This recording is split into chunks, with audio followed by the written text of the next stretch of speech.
할렐루야. 하나님은 살아계십니다. 아멘. 창세기를요 간략하게 개관해 보면 1장부터 11장까지를 신학적인 용어로는 원역사라고 말합니다. 그 원역사 안에는 창조와 타락과 그리고 홍수, 바벨탑 사건이 기록되어 있습니다. 12장부터 마지막 50장까지는 족장사라고 구분합니다. 이 족장사 안에는 4대 족장이 기록되어 있습니다. 1대 족장 아브라함, 2대 족장 이삭, 그리고 3대 족장 야곱, 그리고 오늘 본문이 기록된 37장부터 새로운 족장으로 요셉의 이야기가 소개되고 있습니다.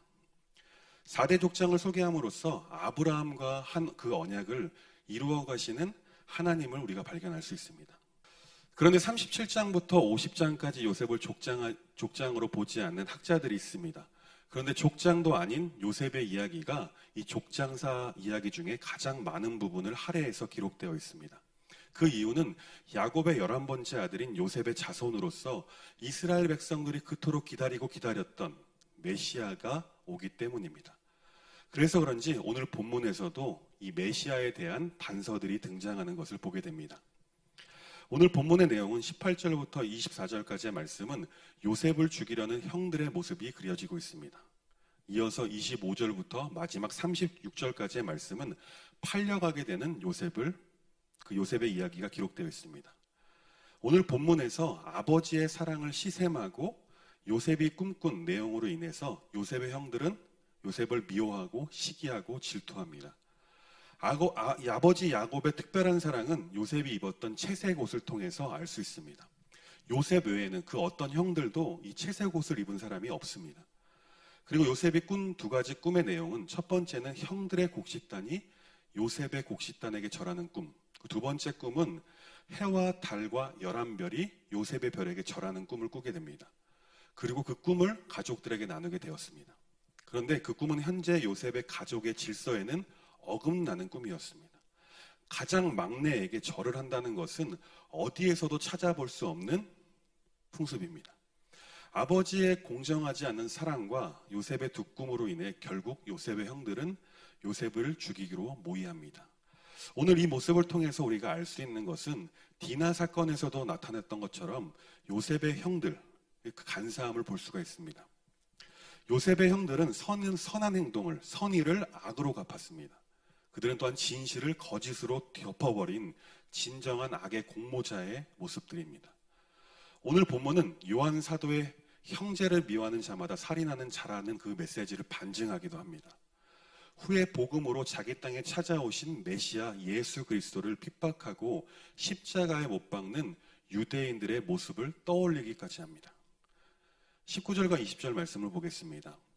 서로 이르되 꿈꾸는 자가 오는도다. 자, 그를 죽여 한 구덩이에 던지고 우리가 말하기를 악한 짐승이 그를 잡아먹었다 하자. 그의 꿈이 어떻게 되었는지를 우리가 볼 것이니라 하는지라. 이 말씀에서 우리가 주의 깊게 봐야 할 대목이 있습니다. 그것은 20절 후반절에 기록된 그의 꿈이 어떻게 되는지를 우리가 볼 것이니라 라는 말씀입니다. 꿈을 주시는 분이 누구입니까? 바로 우리 하나님이십니다. 그런데 요셉의 형들은 그 꿈을 주신 하나님을 향해 정면 도전을 하고 있는 것입니다. 요셉의 형들이 요셉을 죽이기로 모의한 그 악한 행동, 그 꿈을 막아보겠다라고 생각했던 그 행동들이 오히려 요셉이 꾼 꿈을 이루어가는 촉진제의 역할이 되어버렸습니다. 오늘 본문의 일이 없었다면 하나님께서는 아마도 더 시간을 지나고 나서 다른 방법으로 요셉에게 주셨던 그 꿈을 이루어 가셔야 했을 것입니다. 그러나 어리석은 인간의 죄악된 행동은 때로는 선한 결과를 일으키는 결정적인 역할을 하기도 한다는 것을 오늘 본문을 통해서 우리가 알 수 있습니다. 21절 말씀을 보겠습니다. 르우벤이 듣고 요셉을 그들의 손에서 구원하려 하여 이르되 우리가 그의 생명을 해하지 말자. 아멘. 우리는 21절 말씀에 르우벤을 통해서 우리를 사랑하시는 그 하나님, 예수님의 마음을 알 수 있어야 합니다. 우리는 주 안에서 한 형제와 자매라고 성경은 계속해서 말씀합니다. 그리고 예수님을 우리의 장자, 맏형이다 라고 표현하기도 합니다. 결국 요셉을 살리려는 이 르우벤, 맏형의 르우벤의 모습을 통해서 우리는 예수님의 모습을 발견하게 됩니다. 참 장자이신 맏형이신 예수님께서 죽어가는 우리를 구원하신 것처럼 요셉을 구원하려는 르우벤의 모습을 통해서 하나님의 크신 사랑을 우리가 엿볼 수 있습니다. 22절 말씀을 보면 그가 요셉을 그들의 손에서 구출하여 그의 아버지에게로 돌려보내려 함이었더라 라고 말씀합니다. 즉 르우벤은 요셉을 구원해서 아버지 야곱에게 돌려보내고자 했었습니다. 예수님께서 우리를 구원하셔서 죄로 인해서 멀어졌었던 우리의 참 아버지가 되시는 하나님에게로 우리를 돌려보내려는 그 모습을 보게 됩니다. 오늘 본문에서 르우벤은 메시아로서의 그 예수 그리스도의 모습을 예표하기도 합니다. 23절과 24절 말씀을 보겠습니다. 요셉이 형들에게 이르매 그의 형들이 요셉의 옷 곧 그가 입은 채색 옷을 벗기고 그를 잡아 구덩이에 던지니 그 구덩이는 빈 것이라 그 속에 물이 없었더라. 이 말씀에서 우리가 집중해야 하는 부분은 요셉이 입은 채색 옷을 벗기려는 그 장면, 그리고 구덩이에 물이 없었다라는 그 장면에 집중해야 합니다. 이 채색 옷을 벗겼다라는 의미는 요셉의 생득권이 벗겨지는 것을 의미합니다.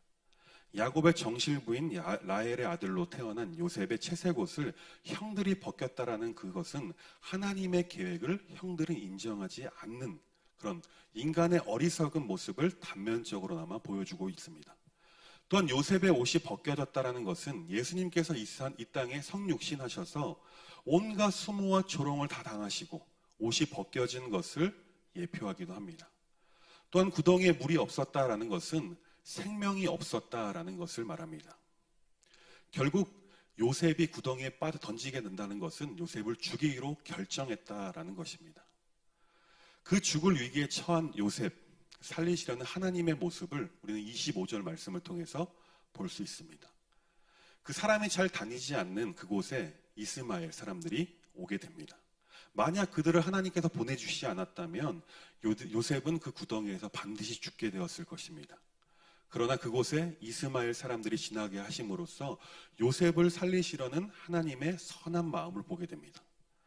그 마음이 전해진 것일까요? 유다가 갑자기 형제들을 설득하기 시작합니다.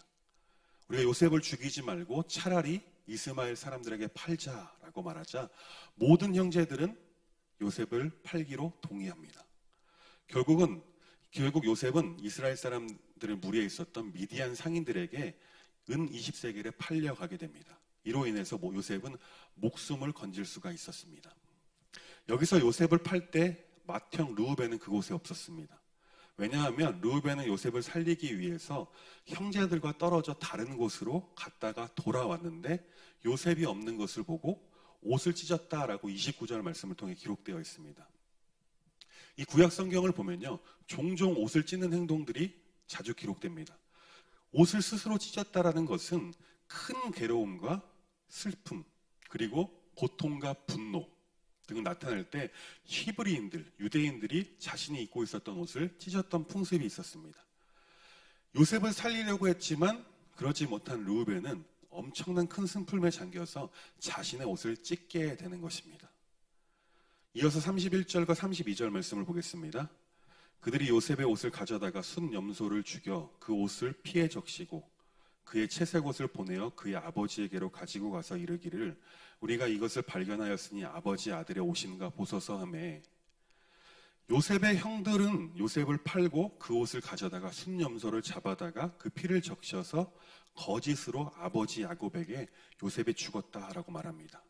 이미 엎질러진 물, 요셉을 팔고 그 어느 누구도 양심의 가책을 받지 않았습니다. 죄책감을 갖지 않았습니다. 한 목소리로 거짓으로 아버지에게 보고합니다. 33절부터 35절까지의 말씀은 자신이 가장 사랑했던 그 요셉을 잃은 아버지 야곱의 슬픔과 애곡이 나타납니다.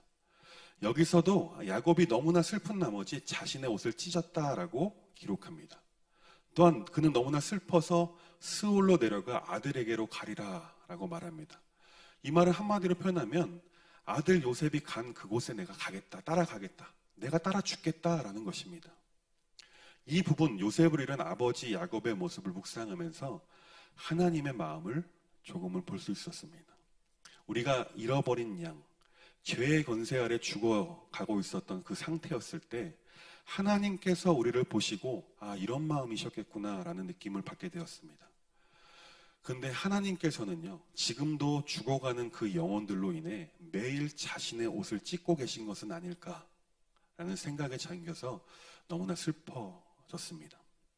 사랑하는 법환의 교우 여러분, 지금도 우리 주변에서 세상 속에서 예수님 몰라 죽어가고 있는 영혼들이 너무나 많습니다. 그들을 보시고 애통해 하시며 옷을 찢고 계신 하나님의 마음을 헤아려 보시길 바랍니다. 특히 지금은 바이러스로 인해서 하루에도 수많은 사람들이 죽어가고 있습니다. 우리는 이 상황, 특히 너무나 장기화돼 버려서 아무런 감흥도 느끼지 않을 수도 있습니다. 그런데 우리가 구원받은 하나님의 자녀들이라면 다른 형제들이 죽어가는 것을 보고 가만히 있어서는 안 된다라는 것입니다. 먼저는 우리 마음 가운데 하나님의 마음을 부어달라고 기도해야 할 것입니다. 그리고 그 다음에는 우리에게 특별히 보여주시는 영혼들이 있다면 그들을 집중적으로 그들을 위해서 기도해야 될 줄 믿습니다. 더 나아가서는 그들을 아버지 곁으로 다시 돌아오게 하기 위해서 최선을 다해 노력해야 할 것입니다. 지금 우리가 할 수 있는 것은요, 사람들을 대면하지 못합니다. 우리가 할 수 있는 그것은 바로 진정한 그리스도인답게, 전 진짜 크리스찬답게 살아가야 한다는 것입니다. 지금 이 땅에서는요, 교회들이 빛이 점점 약해져 가고 있습니다. 이럴 때 우리의 삶을 통해서 그 잃어가고 있었던 그 빛이 더 밝아질 수 있도록 빛과 소금의 역할을 감당하는 우리 법환의 모든 교우님들 되길 간절히 소망합니다. 오늘 본문을 통해서요, 우리가 본문은 너무나 잘 아는 말씀입니다. 요셉을 죽이려는 형들의 모의와 결국에는 보디발에 팔려가는 그 모습들을 보게 됩니다. 이 모습을 통해서 우리가 알 수 있는 것은 이 과정 가운데서도 하나님께서 분명하게 개입하셨다는 것입니다. 그것은 무엇을 의미하냐면 지금 우리가 살고 있는 이 세상이 너무나 힘들고 어렵습니다. 너무나 고통스럽습니다. 그러나 하나님께서는 이 역사를 직접 주관해 가고 계신다는 것입니다. 지금 세상에서 우리는 욕을 먹고 있습니다. 좋지 않은 시선과 따가운 눈총을 받게 됩니다. 그런데 아까 본문에서 봤던 것처럼 사람들의 그런 시선들이 오히려 우리에게 더 선한 일로 다가오게 될 줄 믿습니다. 간절히 바라기는 우리의 삶 한 명 한 사람 한 사람의 삶이 정말 그리스도의 그 빛을 더욱 깊게 발할 수 있는 그런 삶이 되길 간절히 소망합니다. 그래서 하나님 이 시기에 하나님 한 분만 붙드는 삶, 하나님께서 우리에게 약속하신 그 하늘나라를 바라보며 소망하며 사는 삶을 살아내는 저와 우리 모두가 되었으면 좋겠습니다. 기도하겠습니다.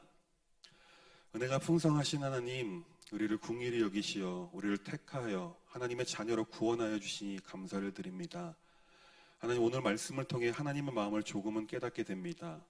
오늘도 주님을 몰라 죽어가는 영혼들을 향해 애통해 하시는 그 하나님의 마음을 깨달아 그들을 위해 기도할 수 있는 우리, 삶을 선한 일로 살아갈 수 있는 우리가 될 수 있도록 하나님 인도하여 주옵소서. 예수님의 이름으로 기도합니다. 아멘.